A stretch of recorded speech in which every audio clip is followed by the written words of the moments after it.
Hello guys, for today's video, ayan, maglilinis na naman nga si Inday guys. At magbabaligtad na naman siya ng mga gamit. Ayan, nilipat niya na naman yung divider ng TV. Dahil wala na naman nga siya magawa at walang pasok din ngayon kasi dito sa amin. At dahil maulan din, wala rin naman talagang hindi rin naman makakalabas. Ayan, nagbaligtad na lang ako ng mga gamit namin para matanggal din ng mga alikabok sa mga sulok-sulok. Ay, napakaraming alikabok pati sa dating pinaglalagyan ng divider na yan. Talagang tinanggalan ko ng alikabok dahil yung mga yung dito rin sa may hagdan, yung pinakailalim niya. Napakarami niya guys. Pati yung mga wire ng ng speaker, ayan, napakadami din. Mga nagtambakan dun sa may sa likod ng speaker, ang dami talaga.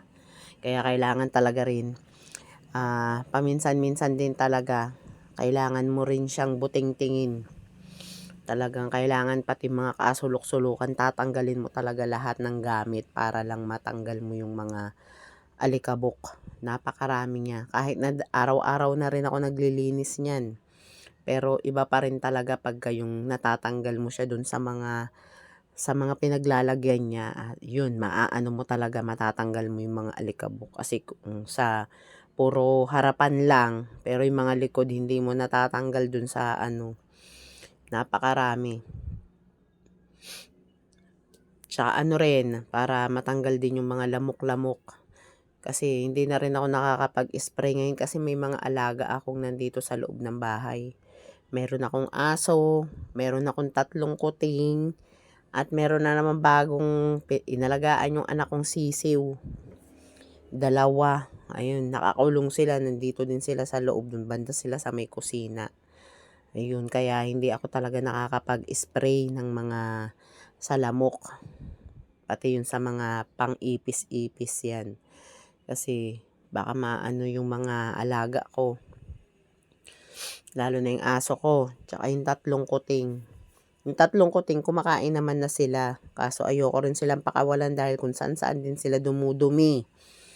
Ay naku, napakabaho pa naman ng kanilang pupo.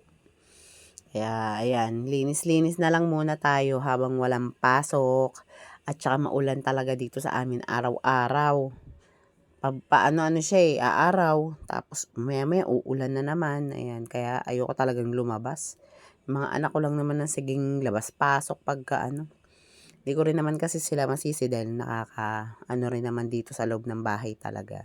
Tsaka may mga kaibigan din silang nagpupunta dito pagka talagang nagkikita-kita sila. Minsan dyan sila sa labas sa garahe. Kaso hindi rin maiiwasan talaga nila na lumabas. Makukulit. Pero okay lang. Parte kasi ng mga yan. Kabataan ba. Pero syempre, kailangan mag-iingat pa rin dahil bawal magkasakit guys. Napakahirap magkasakit ngayon, no. Ayan, linis muna tayo. Thanks for watching.